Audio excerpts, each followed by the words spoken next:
ಡಿ.ಕೆ. ಶಿವಕುಮಾರ್ ಅವರು ಮುಖ್ಯಮಂತ್ರಿ ಆಗುವಂತ ಕನಸು ಕಂಡಿದ್ರು. ಆ ಕನಸು ಈಡೇರಿದೆ. ಈಗ 3ನೇ ತಾರೀಕು ಪ್ರಮಾಣ ವಚನವನ್ನು ಸ್ವೀಕಾರ ಮಾಡ್ತಾ ಇದ್ದಾರೆ. ಬಹುತೇಕ ಪ್ರಮಾಣ ವಚನವನ್ನು 3ನೇ ತಾರೀಕು ಅಂತ ಅಂದುಕೊಳ್ಳಲಾಗಿದೆ. ಗೊತ್ತಿಲ್ಲ, 2-3 ದಿನಾಂಕಗಳನ್ನು ಕೊಟ್ಟಿದ್ರು ರಾಜ್ಯಪಾಲರಿಗೆ. ಆ ಪೈಕಿ ಒಂದು ದಿನವನ್ನು ಈಗ ಫಿಕ್ಸ್ ಮಾಡಲಾಗಿದೆ. ಹೀಗಾಗಿ ಪ್ರಮಾಣ ವಚನದ ದಿನಾಂಕ ಅಧಿಕೃತ ಘೋಷಣೆಯಷ್ಟೇ ಬಾಕಿ ಇದೆ. ಅದು ಇವತ್ತು ಸಂಜೆ ನಡೆಯಲಿರುವಂಥ ಶಾಸಕಾಂಗ ಪಕ್ಷದ ಸಭೆಯ ಬಳಿಕ ಅಧಿಕೃತ ಘೋಷಣೆ ಸಾಧ್ಯತೆ ಇದೆ. ಸರ್ಕಾರ ರಚನೆ, ಮುಖ್ಯಮಂತ್ರಿಗಳ ಪ್ರಮಾಣ ವಚನ ಈಗ ಸವಾಲಿಲ್ಲದ ಹಾದಿ. ಸವಾಲೆಲ್ಲಿದೆ ಅಂದರೆ DCMಗಳನ್ನು ಮಾಡೋದ್ರಲ್ಲಿದೆ, ಉಪಮುಖ್ಯಮಂತ್ರಿಗಳನ್ನು ಮಾಡೋದ್ರಲ್ಲಿದೆ. ಸವಾಲೆಲ್ಲಿದೆ ಅಂದರೆ ಸಚಿವ ಸಂಪುಟವನ್ನು ರಚನೆ ಮಾಡೋದ್ರಲ್ಲಿದೆ. ಹಿರಿಯರನ್ನು ಕೈ ಬಿಡೋಂಗಿಲ್ಲ, ಕಿರಿಯರನ್ನು ನಿರ್ಲಕ್ಷ್ಯ ಮಾಡೋಂಗಿಲ್ಲ. ಹಿರಿಯರನ್ನು ಬಿಟ್ಟರೆ ಏನು ಬೇಕಾದ್ರೂ ಬದಲಾವಣೆ ಆಗಬಹುದು ಅಂತ, ಹಾಗಂತ ಕಿರಿಯರನ್ನು ನಿರ್ಲಕ್ಷ್ಯ ಮಾಡೋಂಗಿಲ್ಲ.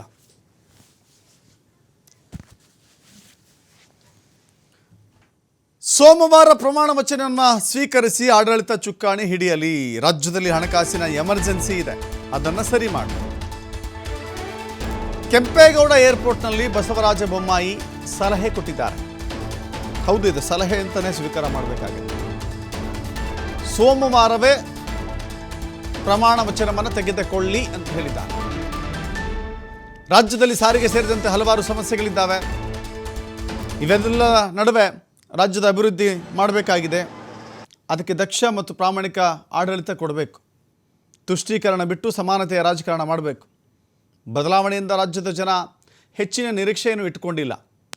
ಕೆಂಪೇಗೌಡ ಏರ್ಪೋರ್ಟ್ನಲ್ಲಿ ಬಸವರಾಜ ಬೊಮ್ಮಾಯಿ ಹೇಳಿಕೆ ಕೊಟ್ಟಿದ್ದಾರೆ.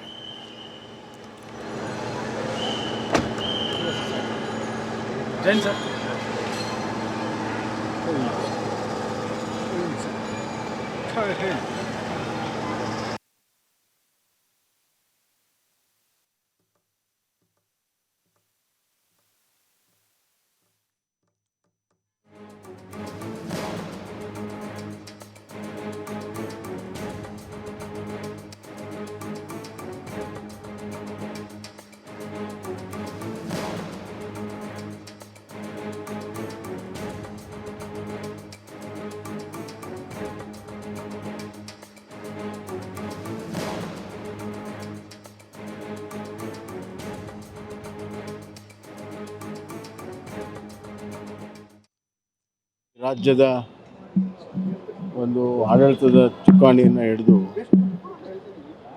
ಈ ರಾಜ್ಯದಲ್ಲಿ ಈಗಾಗಲೇ ಇರುವಂಥ ಹಣಕಾಸಿನ ಒಂದು ಎಮರ್ಜೆನ್ಸಿ ಇದೆ. ಈ ಹಣಕಾಸಿನ ಎಮರ್ಜೆನ್ಸಿಯನ್ನು ಮೊದಲು ಅವರು ಪ್ರಾಶಸ್ತ್ಯದಲ್ಲಿ ಅದನ್ನು ಸರಿ ಮಾಡಬೇಕು.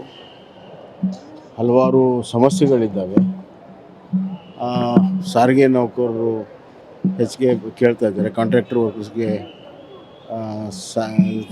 ಸ್ಯಾಲ್ರಿ ಸಿಕ್ಕಿಲ್ಲ, ಪೆಂಡಿಂಗ್ ಬಿಲ್ಸ್ ಇದೆ.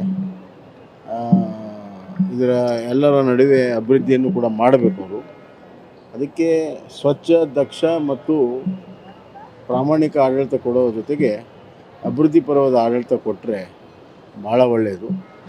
ತುಷ್ಟೀಕರಣ ರಾಜಕಾರಣವನ್ನು ಬಿಡಬೇಕು. ಎಲ್ಲರನ್ನೂ ಸಮಾನವಾಗಿ ಸಮಾನತೆಯ ರಾಜಕಾರಣವನ್ನು ಅವ್ರು ಮಾಡ್ತಾರೆ ಅನ್ನುವಂಥದ್ದು ಜನರ ಅಭಿಲಾಷೆ. ಅವ್ರಿಗಿರೋದೇ ಭಾಳ ಕಡಿಮೆ